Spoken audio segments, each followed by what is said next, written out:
But I'm Bob Sullivan, President and CEO of Fifth Third Bank here in the greater Chicago area. And I can't tell you what an honor, privilege, and pleasure it is to be with all of you this morning. This is something that's very near and dear to our hearts at Fifth Third Bank as we embarked on this idea about 5 years ago of really trying to make a difference in the lives of our military and our veterans, particularly here in the greater Chicago area. So it's been a journey for us, and so many of you have been on that path with us, and we thank you so much for that. But really humbled to be in the audience with all of you as we really kickstart our 2015 Veterans and Military Program.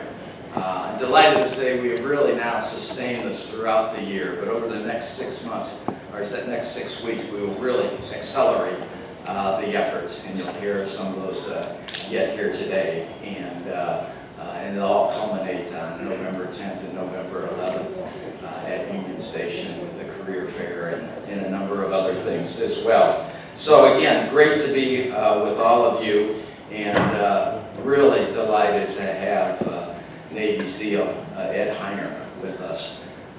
We met Ed from our good friend Bob Goodman and the FortéONE group, who you'll hear from in a minute, who's been gracious enough to partner with us on this great event this morning. But Ed, as you will find, is an incredible human being, a true hero of this country, and he has written a tremendous book, which I had the privilege to screen and preview a little bit a couple months ago. And it's just an excellent study, dissertation on leadership, management, and I think what you'll find particularly impactful is the manner in which it was written and the way it is presented, and you'll see that when you get a copy of it as you leave today. So we're just delighted to have Ed with us as well, and share some thoughts and comments from his book and from his incredible career as a Navy SEAL. There's obviously a number of dignitaries in the audience today, and too many to name them all, but I would like to recognize a few that have taken the time out of their busy schedule to join us, and that's our good friend Sergeant Alan Lynch from the Lynch Foundation. Sergeant Lynch.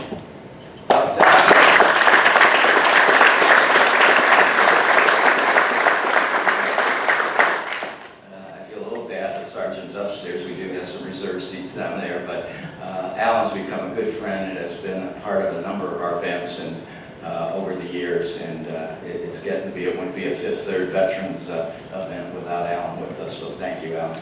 And we also have with us is Major General John Borland. Major General, thank you so much.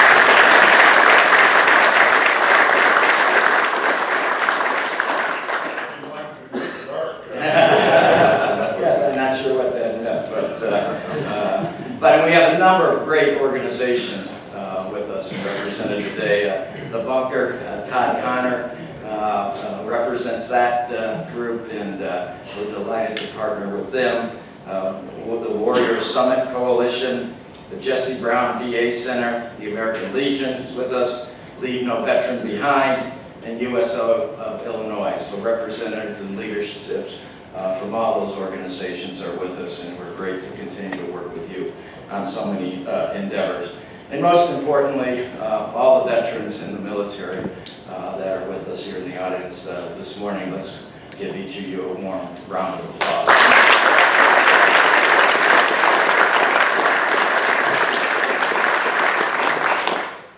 As I mentioned, we'll again host our Veterans Hiring Fair at Union Station. We have partnered with Career Builders. Last year was our first year, and it was a terrific grassroots effort there. We had about 25 companies join us for the fair. We had, I think, 325 in attendance go through the fair, and we worked with each of the veterans in terms of resume building, interviewing skills, even provide photographs for LinkedIn and all the different types of social media job applications processes they are. And we actually had 11 veterans receive jobs on the spot in subsequent hirings beyond that. So we're excited with that. We obviously want to continue to increase that number as well, and we're really excited about the momentum that we have with the career fair at this point in time for this year as well. You know, as I talked to some of you this morning, we've done a lot of wonderful things over the 5 years, raising money for the Folds of Honor Foundation, volunteering at VA centers, and doing many other outreach things which are very important. But as we've gotten more and more involved with this, we really feel that the rubber meets the road in terms of providing education and providing jobs for our veterans. So that is really going to be the focus going forward. And that's why we partnered with the Illinois Patriot Education Foundation. You'll hear from Mark in a moment. But we're really excited about our partnership with them this year. I think we have 3 of their recipients here. Sean, Chad, and Lucas are in the audience, and what tremendous young men they are, and you'll have a chance, if you haven't already, to meet them. And that's where a lot of this money that we'll be raising will be providing scholarships for young men and women such as Chad, Sean, and Lucas. So we're very excited about that new piece of it. We'll continue to partner with War Dogs, which provides dogs for veterans with post-traumatic stress disorders, which, as you know, is an increasingly issue, and we really found the Pets for Vets program very excited. And the city clerk will be with us later today to talk about that as well. So really excited about what's going on between now and November 11th. And I mentioned, you know, our great partnership now with the Illinois Patriot Education Fund that really goes above and beyond in terms of what some of the GI Bill benefits provide in our veterans in this post 9/11 world. So with that, I'd like to introduce our good friend and good partner, Mr. Mark Slavey. Mark?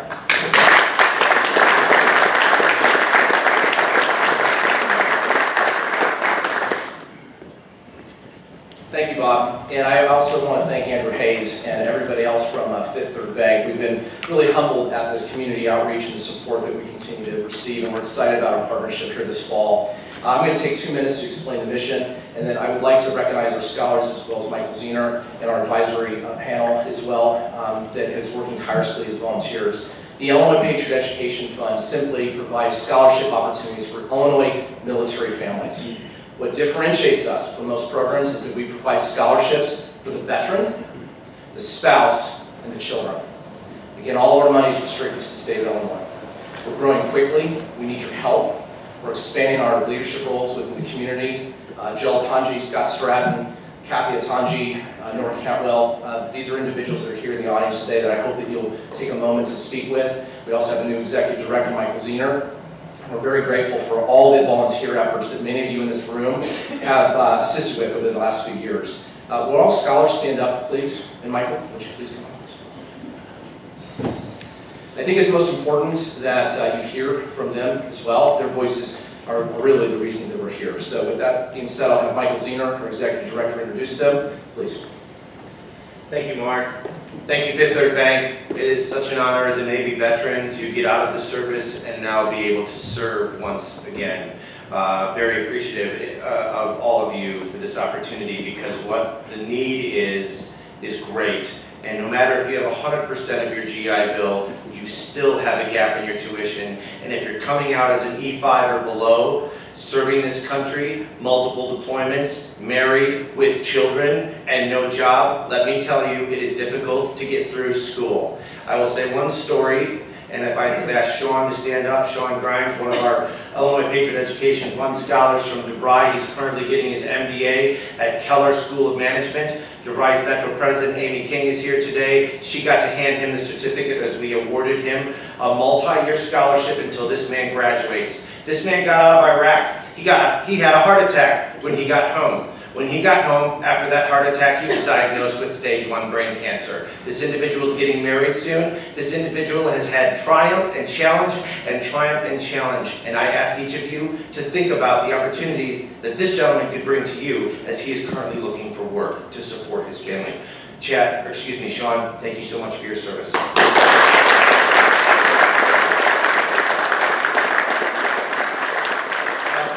Chad Watson Watson, a fire IPF scholar who has been our honorary golf chairman, who has helped make Medina Patriot Day a success and our #1 fundraiser to help make it possible to fund 9 new scholars at over $60,000 and change 9 people's lives with repetitive scholarships as long as they maintain solid academic progress until they graduate. One more scholar, we have Lucas in the balcony. Lucas, I'm sorry you can't be down here real quick, but Lucas is going to Northwestern. He served as a Marine, multiple deployments, and he's getting his MBA at Kellogg. These are some of the individuals. We have many. A few that are actual dependents, as Mark stated, children of our individuals who served this country. So we are grateful. I am honored. Thank you so much for your time, and we look forward to a very long-lasting partnership to make an impact here in the state of Illinois.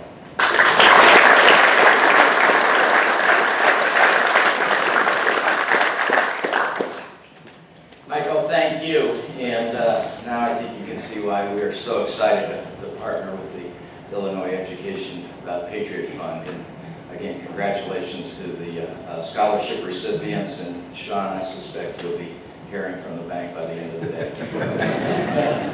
David, right? Well, great. Let me turn it over to our good friend Bob Goodman. And really, we may be the lead guy out here right now, but Bob really pioneered this idea.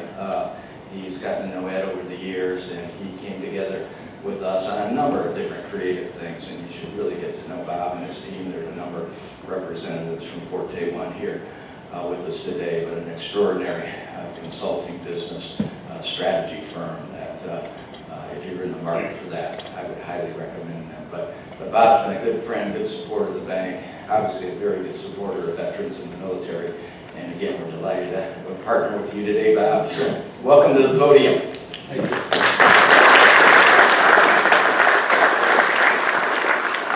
Thank you very much. I'll be brief because I'm anxious for you all to hear from Ed Hiner. But I do want to say it's absolutely an honor for us to participate in this event and to work beside and be associated with Fifth Third Bank. This is an organization that walks the talk, as is demonstrated in just this one initiative, and I know there are other initiatives to be involved in the community. And the other difference that they make that we are pleased to walk beside them on is that they're different in the marketplace in terms of truly being involved with their business customers above and beyond just providing financial assistance. And in understanding where there are opportunities to realize the business potential, we're very pleased and privileged to be available to their commercial relationship managers to come in and find opportunities to help business owners realize their potential. It's an honor to be involved in this particular day, but just be associated with Fifth Third Bank and work with them is an ongoing pleasure. FortéONE basically is 15 years in business, and our goal is to help business owners go from where they are to where they have the potential to be. We have a team of about 60 experienced C-level executives and 200 subject matter experts who we create teams to help specific initiatives to help those business owners achieve that potential. That sounds to me like something that's kind of complicated. How do you put those teams together? How do you help people achieve goals? Nothing compared to the kind of challenges that our speaker today has faced in his life. And what's really special about Ed Hiner, and I'll give you a little bit more about his background, is that not only has he had that phenomenal experience in the military, but he had the intellectual curiosity to look for what are some of the lessons that you can learn in leadership and in business, and put it together in a phenomenal book that Bob mentioned, First, Fast, and Fearless, which you'll all get a copy of on the way out. And it's such an honor to have him share some of his experience and ideas with us. There aren't many opportunities to meet real live heroes, and I can't think of a better example than Ed. I don't usually like to read introductions, but there's such meat in some of Ed's background, but let me just share with you a little bit of his background. In his 20-year career as a Navy SEAL, he made major deployments on 5 continents, half of which were combat tours. Twice awarded the Bronze Star with V for valor and combat leadership, Ed commanded literally hundreds of direct combat missions with low visibility operations in Iraq, Afghanistan, Southeast Asia, Central America, and the other places that I can't tell you, or else I'd be in trouble, and I don't know. Shortly after 9/11, Ed was selected to integrate directly into the elite British Special Boat Service, where he served as Executive Officer and Task Force Black Team member during the height of the Iraq War, and follow-on counterinsurgency efforts. For his efforts while serving in this task force, he was specially promoted to Lieutenant Commander and given command of his own SEAL task unit, which deployed to Ramadi during the peak of the Iraq insurgency. This was the first time in the history of SEAL teams that a lieutenant was spot promoted to Lieutenant Commander for the express purpose of leading a specific combat deployment. Throughout his SEAL career, Ed felt it imperative to continually pass along what he had learned. In addition to his combat tours, Ed at various points led all the BUDS instructors, managed all training for West Coast SEAL teams, and was in charge of all SEAL basic and advanced training. This is a real honor and a pleasure to introduce to you Ed Hiner.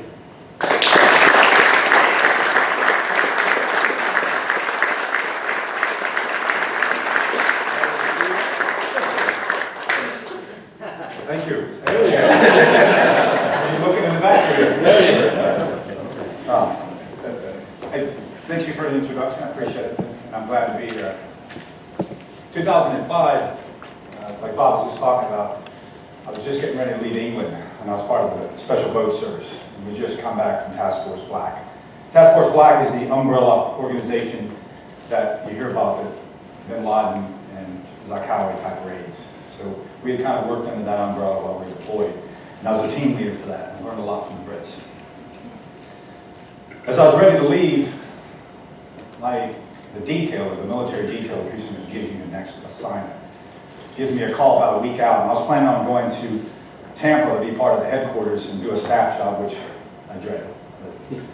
To inform me that he was going to special promote me for a task unit commander position. And like Bob said, it's the first time in history this was done, and I was very excited about the new job. So within 1 week, my wife and I packed up the stuff, shipped it out, and we were setting in Virginia Beach. Now, at first I was excited, as you can imagine. I mean, you're first time promoted, and it was a big deal to be a lieutenant promoted for this type of position. It used to be a commander position, 2 levels above me. So I was very excited. My commanding officer set me down. He explained to me why I was chosen and what my job was going to be. So then, we only had 2 months before the deployment was going to go, and this was a deployment to Ramadi, Iraq, which, if you remember, in 2005 and 6, and that was probably one of the worst places on earth at the time. So, the excitement that I had soon turned to fear and anxiety.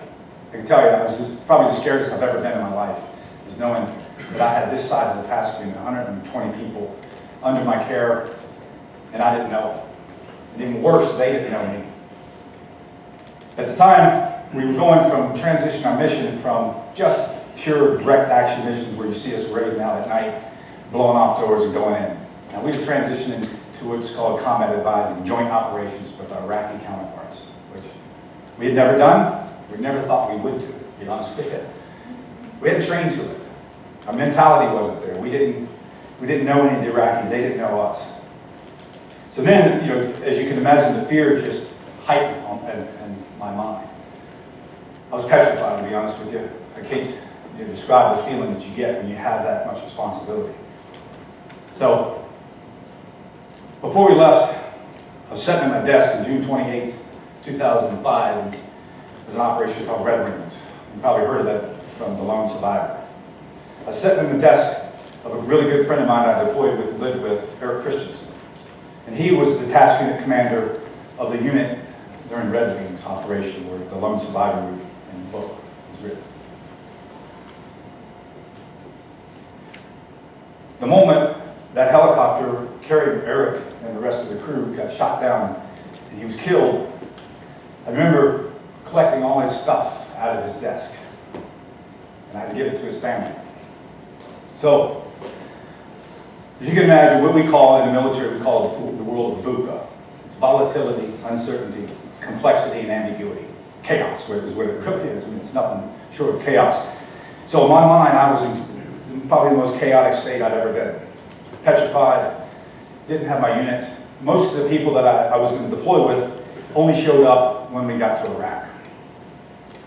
So we hit the ground, and about a week into it, or excuse me, a couple days into it, we already had our first mission lined up, and it was a direct action mission to go get a known foreign fighter. And I remember we get in, we rendezvous with the helicopters, special operation helicopters that we were working with. There was 2 helicopters going to go in on this target. And the place that we were going at was so bad that we could not move any vehicles toward it, and we could not move anywhere around the perimeter of that compound. We had to basically fly in and jump on the building, on top. So, we're sitting in the desert, we get with our pilots, and we're briefing the pilots, we tell them what we're doing, and everybody gets a thumbs up. We start loading up the helicopters, and you've probably seen the helicopters in the television or wherever. This is kind of the big ramp that comes down the back, big multiple blades, and as you walk up the ramp, there's seating, bench seating for all the troops to line up on. And down the middle, it's like a little patch, it's like an airplane. So as a ground force commander, I walked up to the front where the cockpit is. And the cockpit's open, and both my the co-pilot and pilot were about 3 feet from my head. So I'm sitting there looking back down the helicopter to the troops that were in the plane, in the helicopter. You know, and everyone's silent, the helicopter blades are turning, and the helicopter has a certain little pitch to it when it's not under power, the blades are going. So the helicopter's rocking back and forth, and you got the jet fuel smell that you smell at the airports. And I was sitting there, and I was absolutely petrified. I was petrified and scared for my own self, and I was scared that I was going to let everyone down. And I'll just never forget that feeling. As the ramp's coming up, we're getting the bird ready to take off. We're about 5 to 7 minutes from blowing off the door and going into the fatal funnel, as we call it, the unknown.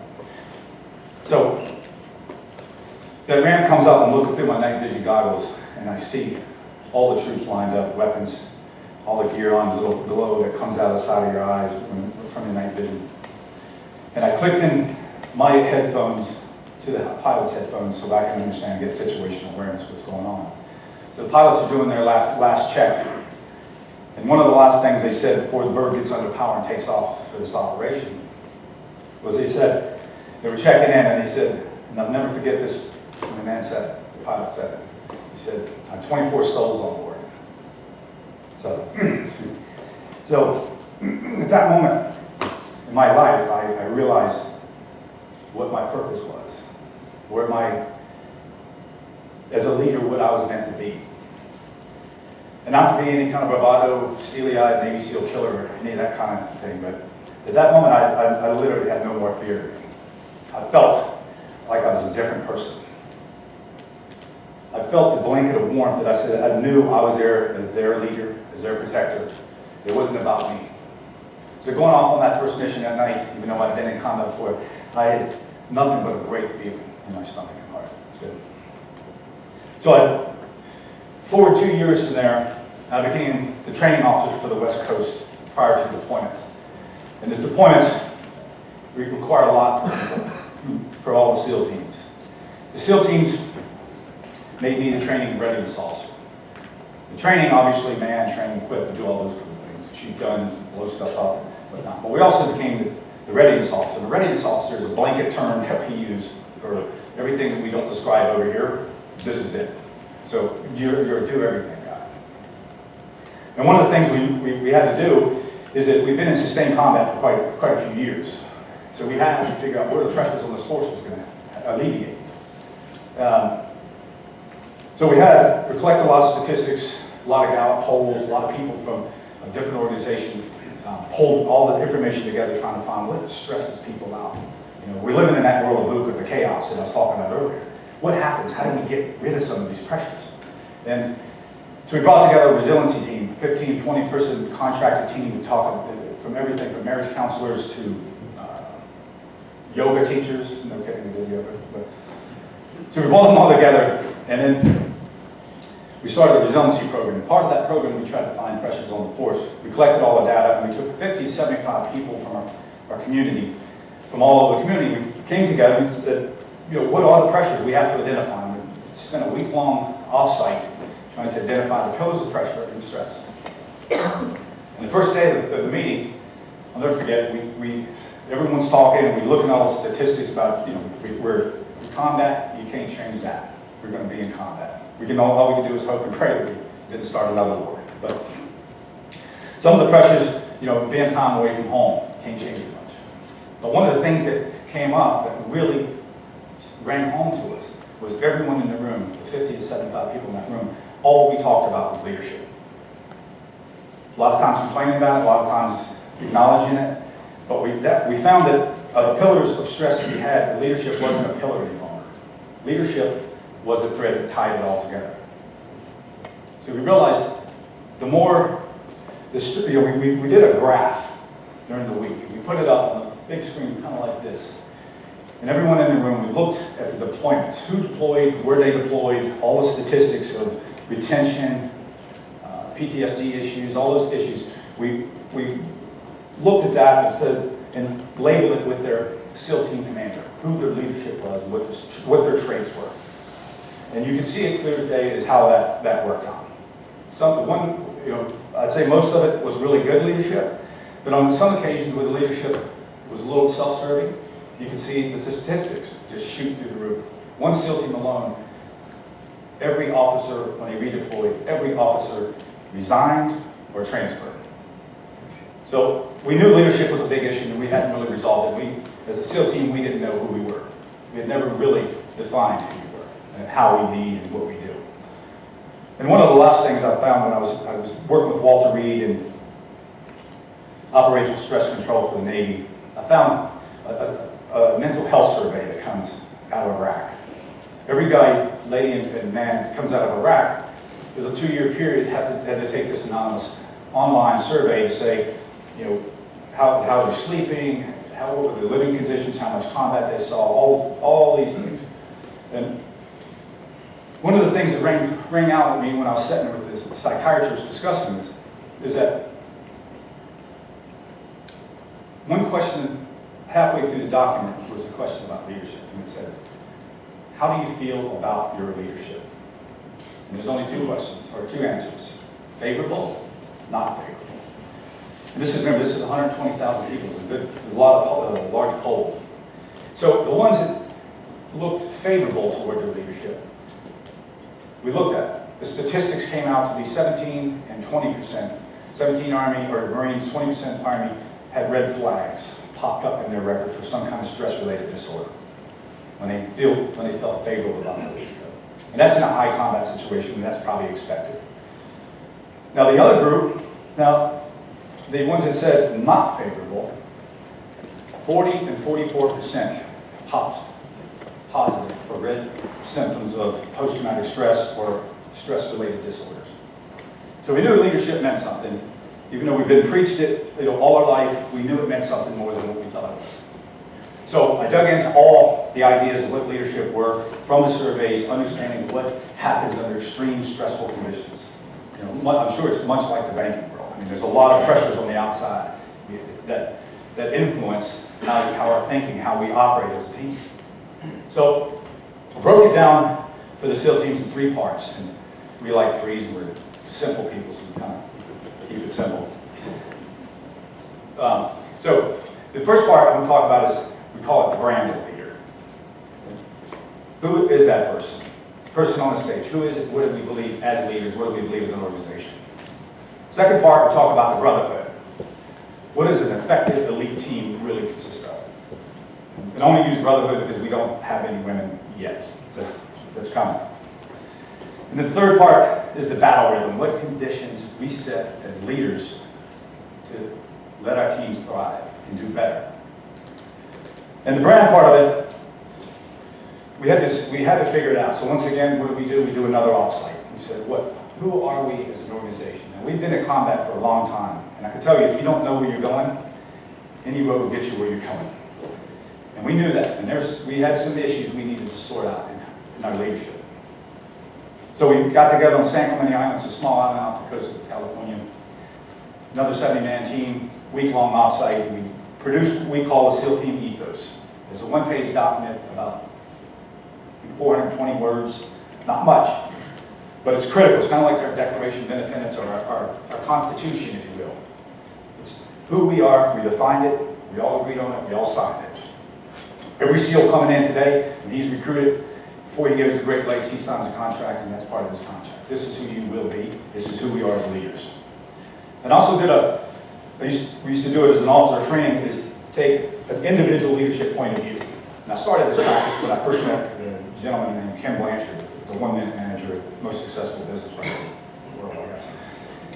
I wrote a paper for him. He asked me what my leadership point of view was, and I wrote a paper for him, and he ended up publishing it and using it in seminars. But the point is, the paper is a 1 or 2 page document that describes leaders. And I think for a leader, we all need to do that. Put it on paper, understand who we are, what are our value systems, what do we believe, how do we lead. One of the things when I was doing the research and I was building the leadership programs, I looked and I found some of the teachings from Admiral Stockdale. And Admiral Stockdale, as most of you probably know, he is a hero. He was awarded the Congressional Medal of Honor in captivity for his actions as a leader for 7.5 years, I believe, in a prison camp in Hanoi Hilton, in North Vietnam. I don't think anyone ever has earned a Medal of Honor, been awarded a Medal of Honor for his leadership in captivity.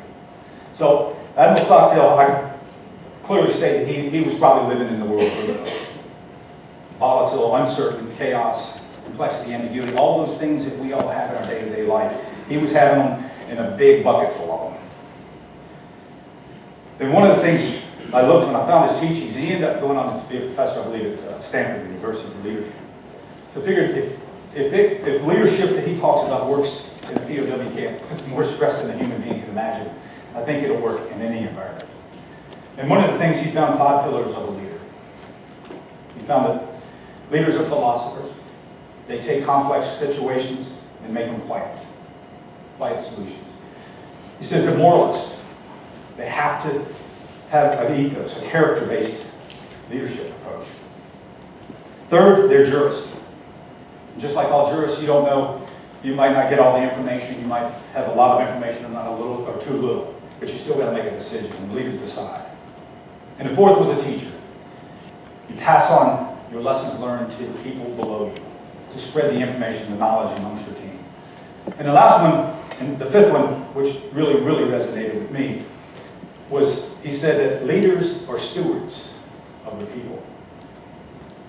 And that, when I read that and I thought about that, it took me back to that helicopter a couple of years earlier. That feeling that I had on that helicopter, that was the feeling. I didn't know how to describe it. I had taught leadership. I had a master's degree in executive leadership. I thought I knew everything, but intellectually I knew it, and I think I conducted some of it, but I never dawned on me that I was a steward of the mission and the man, as we say. And that position, that idea of stewardship, I believe, is one of the most effective ideas of any leader when they have that. The second part, let me back it up. The other part of the brand of a leader, and we do this in the SEAL teams, is one of the strings that hold us all together, is the ability, is accountability.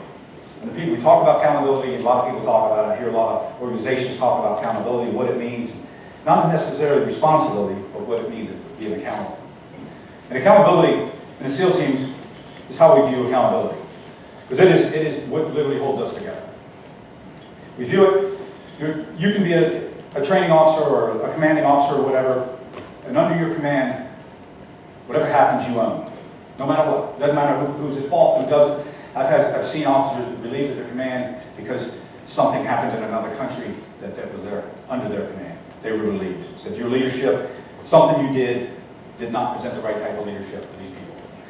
So extreme accountability, extreme ownership of the outcome is what the brand of a leader is from the SEAL team's point of view.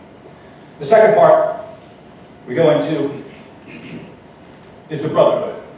And when a brotherhood is talked about a lot. I hear it on the news. We talk about it, especially in the military. All of us military folks, we don't know what brotherhood means. But how does that translate out to the world? What does it mean? It doesn't necessarily, it means a team, but it means deeper meaning than a team. It means, one is first, we have to trust each other. People on teams, elite teams, must develop trust. Without trust, you cannot move, you cannot lead, what I'll talk about a little later at the speed of war. The trust is one of those things that we all know what it means, what it feels like. It's kind of like air. We know it's there only when it's not there. Well, that's the only time we recognize it. But trust, and I broke it down in some simple terms, is we need to pay time and attention to what we're doing. We all know that. Pay attention to be good at your job. Respect other people, up and down the chain of command. True elite teams almost cannot find who the leader is because everyone is treated the same. Unbreakable values.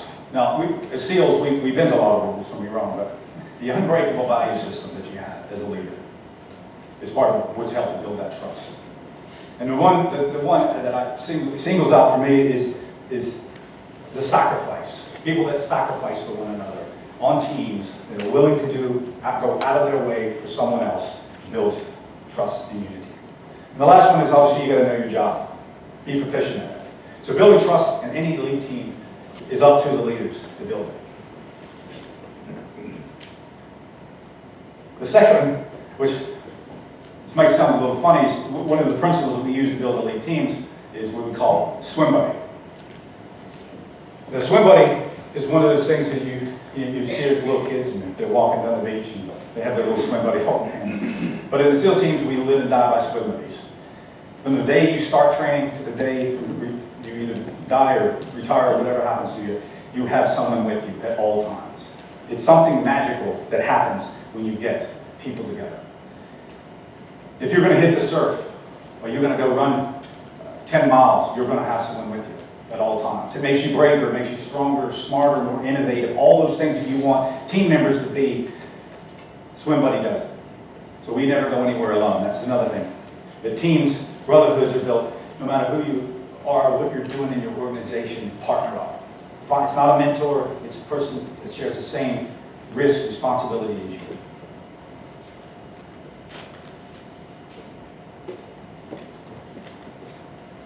The third part I want to talk about is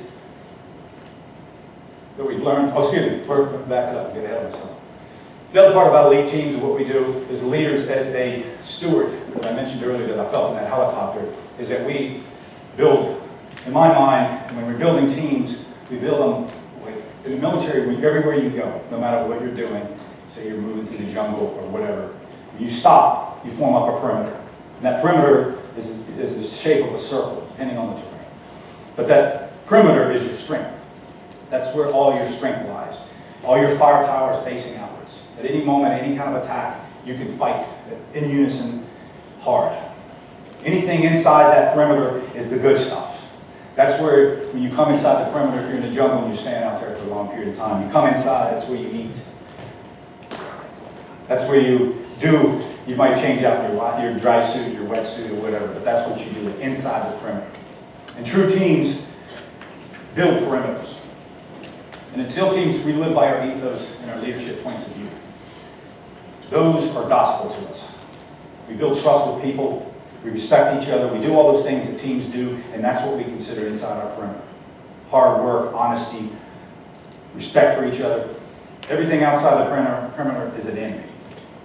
And the only way you get out of the SEAL team is you earn the right to get kicked out. We've only kicked a few people out, but they earn it. And that means they jumped outside that perimeter. They either were toxic, they lied, cheated, stole, whatever that may be. So teams do that. They keep their perimeter tight. So they protect their teams. And it comes back to that stewardship. As a leader, I see myself as a guardian. I'm guarding that team from any damage that's going to come to them. And I can tell you, when you take that role as a leader, it will relieve most of your stress and fear and anxiety. It's one of the strongest things I can think of being a steward as a leader. And the last part of our teams that we promise, and we'll make this promise to every single person that shows up and willing to fight, is that there's no man left behind. And every military unit in the world understands that concept. You get hurt, you get lost, something happens, we're coming to get you. No matter what, we're coming to get you. And true elite teams develop that concept. They don't let people swim alone. They get a swim buddy for them. They come after them, they aid them, they dare to help, respect, and trust them. So don't leave anyone behind. The last part of the brand, the brotherhood, and then I call it battle rhythm. And I call it battle rhythm, and military people have heard that term, and I think it's one of the perfect terms because battle rhythm, you know, every culture since man was made or developed or whatever we were, every culture's had music, right? Music resonates with people. And I love the quote, Friedrich Nietzsche, the philosopher, says that those seen dancing were thought to be insane by those who could not hear the music. Like, that's a good point. That's interesting. Because a lot of elite teams sometimes don't look like it. You know, the days that, even in the SEAL teams, I'd say since 9/11, the way we lead has transformed upside down, like the pyramid going upside down. The rhythm of what we do now went from, you know, the maestro or the conductor conducting the orchestra from the top.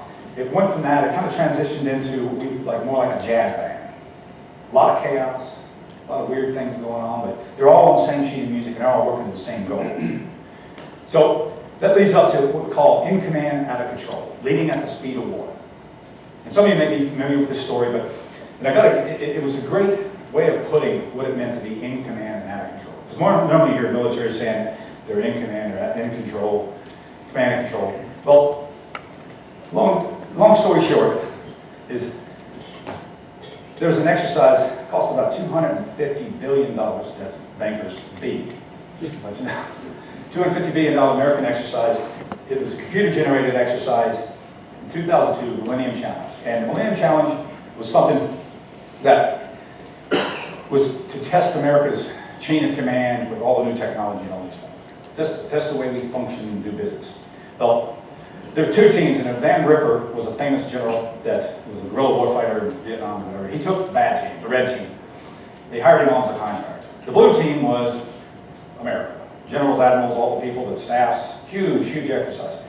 And Van Ripper took a different approach. The American blue team took the approach that here's the pyramid, I'm in charge, everything goes up and down the chain of command until they create so much bureaucracy that just, you know, the enemy votes and then the mission's over before they ever get out the door. And Van Ripper took the opposite approach. Van Ripper, the red team, understood leadership in those kind of VUCA environments, those nasty environments where the enemy, as I say, the enemy has a vote, you know, like the marketplace has a vote, you know, the market crashes or something happens, things change quickly. And to fight that bureaucracy, he understood, like Napoleon understood, that no commander or no general actually knows what's going on the ground. So you got to build that first, a brand of a leader that you can trust, build tight brotherhoods that you can trust, people respect each other and willing to go the extra mile with accountability.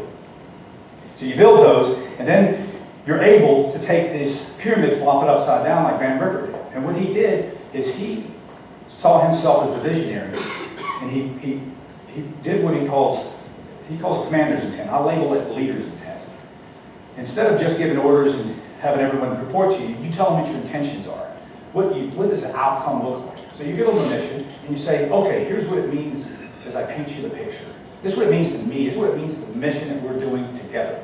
So then you don't get the bureaucratic processes up and down the chain of command. So in command, out of control, I think is one of the major shifts that we've had in leadership since 9/11, because we have to move at the speed of war. So the last thing, part of the battle rhythm is, and most people overlook this. I talk to people about leadership all the time. They say, give me some of the secret sauce. Okay, the sacrifice, that, you eat those. Secret sauce, well, is humor. Having fun. I mean, it may sound funny, but in SEAL teams, we're kind of a bunch of clowns. I mean, we say it's too serious of a business to take too serious. So I'd say to anyone that has, obviously everyone here is in a leadership position, just make it fun. Enjoy it. Because one is, we understood about the brain because we understand fear, and we research a lot of fear, that once that frontal lobe is engaged with fear, that's the executive part of your brain. Creativity, innovation, all those things go away. So when you're happy, having fun, everyone's working together, brotherhood teams, that is where your creative mind comes.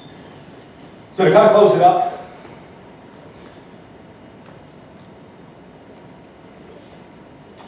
as you go back, I'd ask everyone, as you look at what brand of leader are you, I'd ask everyone to redefine yourself as you do it. Get inside that helicopter, wherever that helicopter is for you. Look down there at your people. What is your brand? What do you represent? How do you build your teams? How do you treat them? Are you protecting them? Is anyone being left behind? And then find that rhythm, whatever that rhythm is. And when you can trust your people and you can push down authority to a bottom level, and get that rhythm within your team. Because leadership is hard, and we know that. Everyone in here knows it. It's not an easy thing to do. And the higher you go, the harder it gets. So when you're a leader and you understand, and from a steely-eyed Navy SEAL, you understand that we all get knocked down. And a lot of times you're going to get knocked down over and over. But leaders that understand the brand, the brotherhood, and the battle, and they get the rhythm correctly with their teams, and they love their teams. They understand where the bootstraps are, and they know where to find them. And they'll pick themselves up.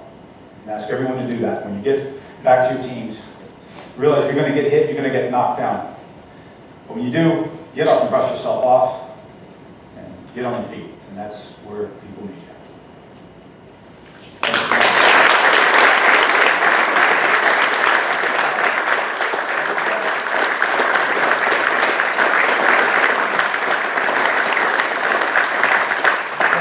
Very much, Ed, and we'll thank you more appropriately in a moment, but we have some time for some questions, if there are any. And let me start by just asking a little bit, you talked about rhythm.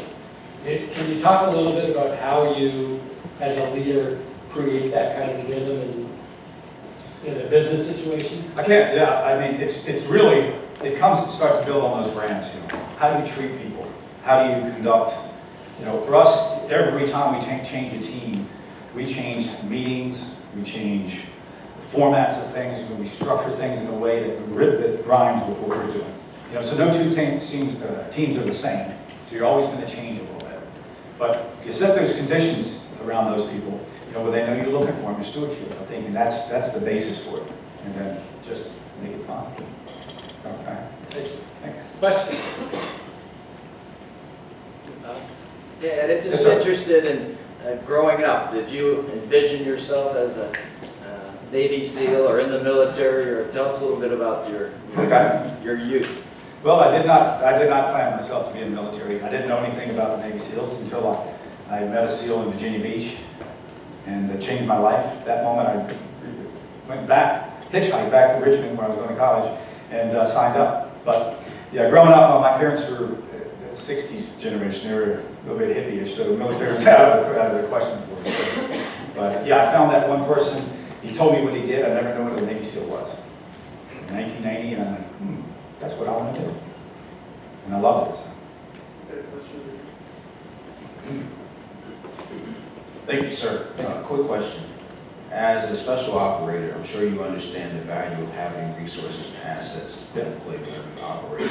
Can you help some of the business folks in the room better understand how to engage and utilize resources and assets as opposed to just the tenets of leadership? Yeah. I just did this with the energy company. We have fusion cells. And we had on all of our deployments and resources, right? That's always an issue. You're always short people, training, or something. Something's always lacking. So we hold fusion meetings for that direct purpose. We'll get all departments together and come up with a plan that actually meets the mission. And a lot of companies, I was working at this energy company, and I realized they had 27 silos, and they were true silos. And they had never been in the same room and spoke to each other.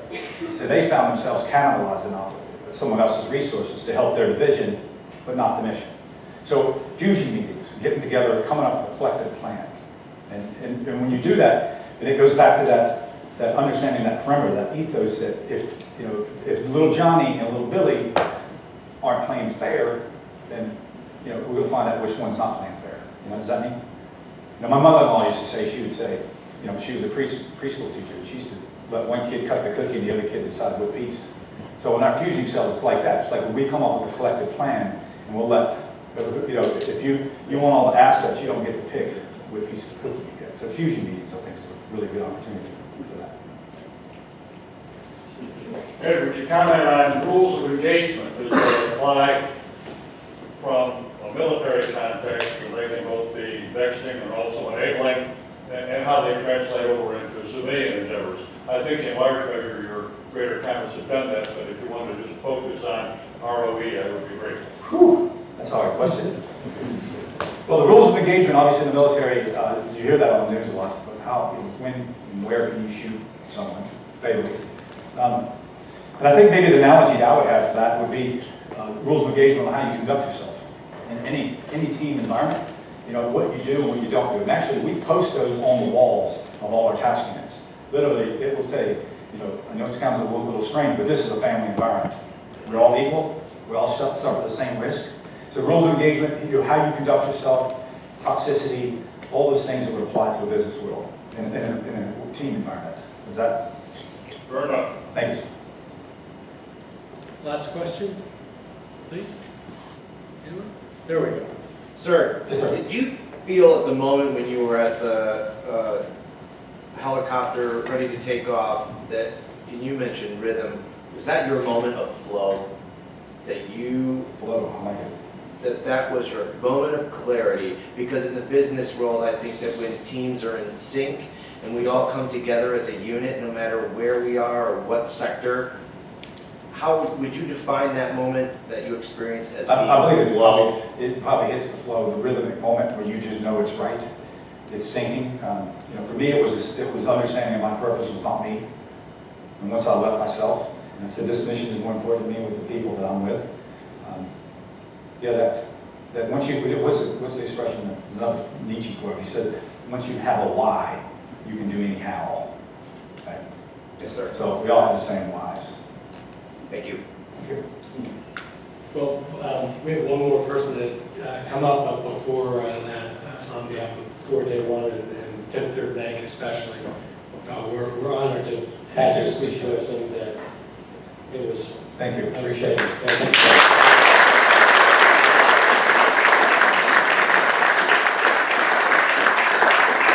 I'd like to just ask Chicago City Clerk Susanna Mendoza to step up for just a moment.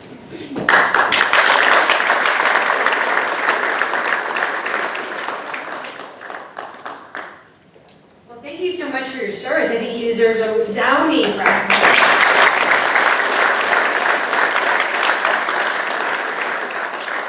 Such an honor to be here among such amazing leadership. I mean, I think Navy SEAL Lieutenant Commander Ed Hiner is probably the coolest guy I've met. Certainly this morning, that's for sure. But no, thank you. It's really amazing what you've been through. My brother Joaquin, who's a sergeant in the 3rd District, working midnights. It's one of the worst districts in the city of Chicago. But he chose to go there to work midnights because he really wants to make a difference. He worships the Navy SEALs, so I'm going to tell him we met today, and he's going to feel so jealous. But that book that I will read, I'm going to gift to him because I'm sure he'll be very excited to take a look at it and talk to all the boys and let them know how cool it was that his little sister got to meet you. So thank you, Bob, for making that possible. I want to say good morning to everyone. On behalf of the City of Chicago, thank you to Fifth Third Bank for everything that you do. You're such a wonderful partner, not just obviously in the business community, but philanthropically and in terms of inspiring young leaders. One of the events that I had so much fun with was a couple years ago when you guys gave me a scholarship, not for me, but on behalf of the bank to a student in I think it was Brighton Park community that we picked at Kelly High School. To go on and pursue her education. It was a $5,000 very generous scholarship on behalf of the Third Bank, and so thank you, because you do stuff like that all the time. And any time that we as a city or as an office have asked Fifth Third to collaborate with us on something, they immediately say yes. So keep saying yes, because we totally love you. And I want to say to Bob Sullivan, who's your fearless leader, president and CEO here at Fifth Third Bank, that you guys really are a gem to us as a corporate partner and as civic leader, so thank you. I do want to make a quick announcement that on November 5th, Thursday, November 5th, in the spirit of Veterans Day, we will once again be teaming up with Fifth Third Bank to collaborate on a really fun event. From 12 o'clock to 2 o'clock, I think Chuck has a little poster that, or Bob has it, he'll show it, that we'll be putting around all over the city and stuff. But basically from 12 to 2, we will be doing a Pets for Vets event in collaboration with Fifth Third Bank and the Anti-Cruelty Society. And we're going to be hosting free adoptions for all approved vets. These adoptions are going to be gifted, or I could say as a result of the very generous donation that Fifth Third Bank is doing. And we're going to team up needy veterans who've been approved and who could really benefit from the love and relationship between them and their pet, whether it's a dog or a cat. But also we'll be providing some additional training and spending some money on training these animals to be able to work with veterans who have, been victims of PTSD. So it is a proven fact that animals really help to alleviate some of those symptoms. And what better thing in the world to do than unite an animal who needs love and companionship with a veteran who also needs love and companionship, and somebody that they know is going to be loyal and dependable and all those great things. So we've been able to do that in the past, and it's worked out beautifully. And Fifth Third was our partner when we did that, and we did it in collaboration with our dear friend Judy Bartopinka, who is now in a higher place, but will be smiling down upon you as well when we do it the second time. So I just want to say thank you, and if you know anyone who would benefit from this service, I want to say thank you for your service over there, young man. Really appreciate it. But if you do know someone, all of us have friends, or we know organizations that might have access to veterans who might fit this bill, we would invite you to please invite them to our event, because it really is a wonderful day of celebration, of thank yous, and of love. So thanks again for giving me the opportunity to speak to you today. And Navy SEAL Lieutenant Commander, you are the man. Thank you.